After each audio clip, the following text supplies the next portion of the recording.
కందుకూరి వీరేశలింగం గారు తెలుగులో తొలి నవల రాజశేఖర చరిత్ర రాశారు.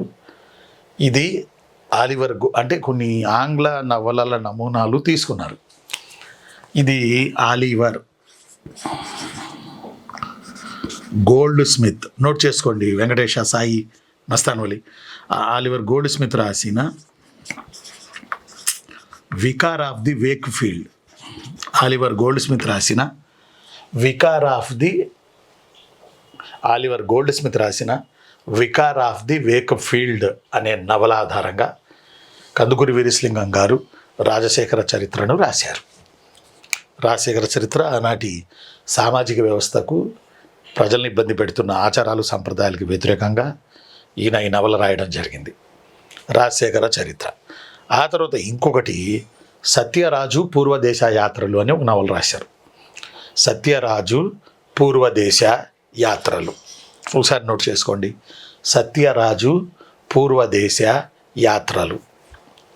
మళ్ళీ ఇంకోసారి చెప్పనా, అంటే సత్యరాజు అనే ఒక క్యారెక్టరు దేశం మొత్తం యాత్ర చేస్తూ దేశంలో ఉన్న ఈ సామాజిక దురాచారాలకు వ్యతిరేకంగా పోరాడుతూ తను చాలా దూరం యాత్ర చేశాడు దేశంలో. సత్యరాజుని వీరేశలింగం గారిని అందులో మనం ఐడెంటిటీ చేసుకోవచ్చు. సత్యరాజులో వీరేశలింగం పంతులు గారిని మనం ఐడెంటిటీ చేసుకోవచ్చు. కాబట్టి సత్యరాజు పూర్వదేశ యాత్రలు ఇది మరో నవల.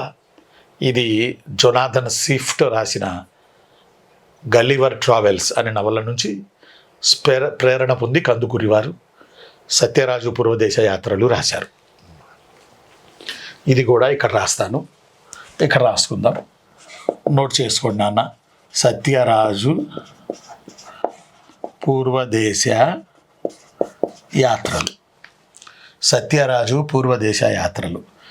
ఇది జొనాథన్ SWIFT జొనాథన్ స్విఫ్ట్ రాసిన గల్లివర్ ట్రావెల్స్.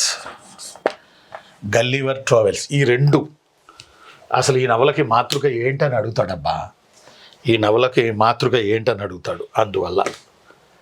అందువల్ల రాజశేఖర చరిత్ర Oliver gold Smith, vicar of the Wake field నవల ఆధారంగా ఆలివర్ గోల్డ్ స్మిత్ రాసిన vicar of the Wake field నవల ఆధారంగా కందుకూరి వీరేశలింగం గారు తెలుగులో తొలి నవల రాశారు. అది రాజశేఖర చరిత్ర. అలానే కందుకూరి వీరేశలింగం గారు ఎన్ని సమాజ సంస్కరణ కోరాకే. అలానే సత్యరాజు పూర్వదేశ యాత్రలు, ఇది గల్లివర్ ట్రావెల్స్ అనే ఒక ఆంగ్ల నవల ఆధారంగా ప్రేరణ పొంది వారు రాశారు.